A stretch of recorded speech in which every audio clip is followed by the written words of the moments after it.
안녕하세요. 오늘 저희가 함께 살펴볼 자료, 당신께서 공유해 주신 루돌프 슈타이너의 1920년 강연록 발췌본입니다. 벌써 100년도 더 된 글인데, 왠지 오늘날에도 좀 생각해 볼 거리가 있지 않을까 싶어요. 당시 서구 문명의 위기를 진단하고, 새로운 길을 찾아보려는 그런 내용이죠. 슈타이너가 그때 뭘 문제라고 봤고, 또 어떤 해법을 생각했는지, 그리고 그게 지금 당신께는 어떤 의미일지 한번 깊이 파고 들어가 보겠습니다. 바로 시작할까요? 네! 시작부터 슈타이너는 좀 강하게 문제를 제기해요. 20세기 초 서구 사회, 이게 아주 심각한 정신적 위기에 빠졌다. 이런 거죠. 네, 그 오스발드 슈팽글러가 말한 서구의 몰락, 약간 그런 분위기 속에서 나온 이야기이기도 하고요. 맞아요. 물질주의랑 아주 메마른 그런 지성주의가 너무 퍼져 있다. 이런 진단인데요. 특히 문구라고 표현한 거 있잖아요. 그러니까 실속 없이 그냥 공허한 말들. 네네. 그리고 피상적인 관습, 컨벤션. 이런 것들이 사회를 병들게 한다. 이렇게 봤어요. 영혼 없는 정신, 그 언가이스트가 지배한다니 표현이 상당히 강렬하죠. 네, 근데 여기서 주목할 점은요. 슈타이너가 이 위기의 뿌리를 단순히 경제나 정치 문제로만 보지 않았다는 거예요. 그게 아니면요. 인간과 영적 세계에 대한 이해 자체를 잃어버린 것. 지난 한 3, 4세기 동안 좀 굳어진 세계관. 거기서 문제를 찾는 거죠. 이 세계관 때문에 우리가 인간 자신에 대해 깊이 느끼거나 의미 있게 말하는 능력 자체가 좀 위축되었다는 거예요. 그 능력의 위축이라는 관점. 그거 흥미롭네요. 실제로 그는 현대 과학이 외부 세계 분석은 엄청나게 발전시켰는데 그렇죠. 눈부시죠? 네, 근데 정작 인간 내면의 힘, 특히 사고력 자체는 중세 스콜라 철학의 틀에 그냥 머물러 있다고 봤어요. 이게 좀 역설적이지 않나요? 네, 그럴 수 있죠. 슈타이너의 진단은 이래요. 스콜라 철학은 그 아주 정교한 논리 체계를 원래는 영적인 세계, 신적인 것을 이해하는 데 썼거든요. 원래는 그랬군요. 네. 근데 현대 사상은 그 논리적인 틀만 가져와서 오로지 그냥 물질적인 현상에만 적용하고 있다는 거죠. 망원경으로 별을 봐야 하는데 바로 앞만 보고 있는 느낌이랄까요? 아하. 그래서 그 결과 자연과학적인 세계관이랑 인간의 도덕적, 영적 세계 사이에 다리가 끊어졌다. 이렇게 비판합니다. 그럼 그 끊어진 다리는 어떻게 다시 놓을 수 있을까요? 슈타이너가 생각한 해법은 뭐였을까요? 그가 제시하는 게 바로 인지학, 그러니까 엔트로포소피, 영적 과학입니다. 이게 그냥 지식을 쌓는 게 아니고요. 네? 인간 내면에 원래 있는 힘, 특히 직관적 사고, intuitive thinking, 능력을 의식적으로 개발하자. 이런 길을 제시해요.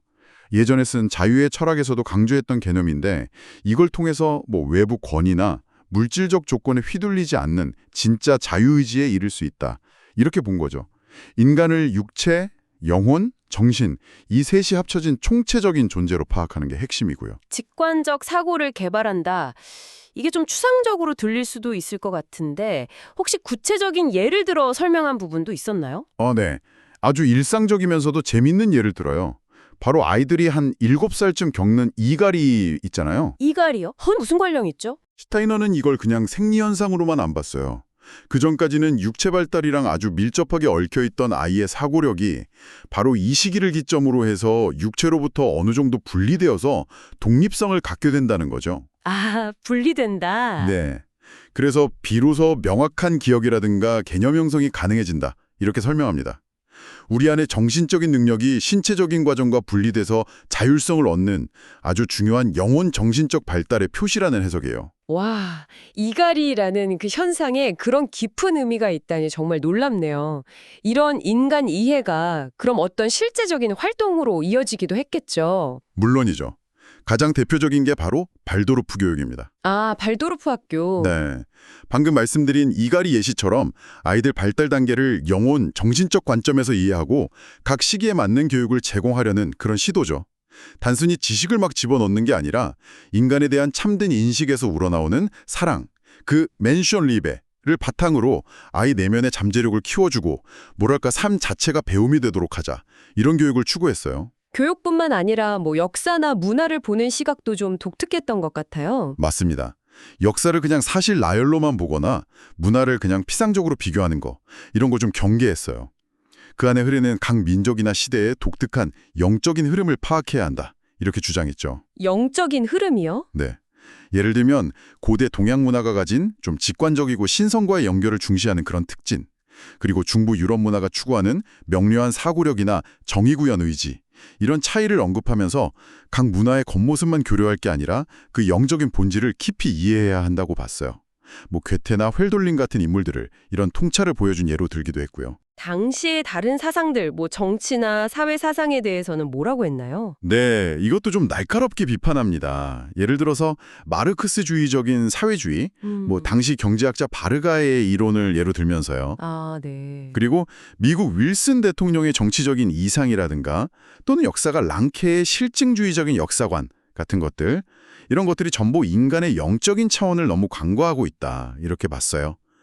진짜 사회 발전은 단순히 법이나 제도 바꾸는 걸로는 부족하고 결국 새로운 영적 인식, 그러니까 인간과 세계에 대한 깊은 이해를 갖춘 개인들의 내적 변화에서 시작되어야 한다, 이렇게 역설을 했습니다. 들어보니까 슈타이너는 100년 전 서구 문명의 위기를 결국은 물질주의, 또 공허한 지성, 그리고 영적인 차원의 상실, 이걸로 진단했네요. 네, 그렇죠.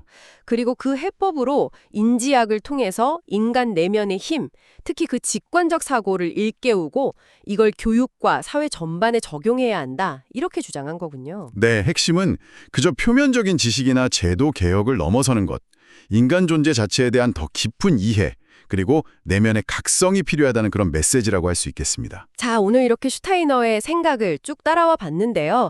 이쯤에서 당신께 한번 질문을 던져보고 싶네요. 슈타이너가 100년 전에 지적했던 영혼 없는 지성, 또 물질주의, 영적 연결의 부재, 이런 진단이 정보는 정말 홍수처럼 넘쳐나는데 어쩐지 깊이를 찾기는 어렵다고도 하는 오늘날 21세기 우리의 삶과 문화에는 과연 얼마나 들어맞는 이야기일까요? 한 번쯤 곱씹어 보시면 어떨까 싶습니다.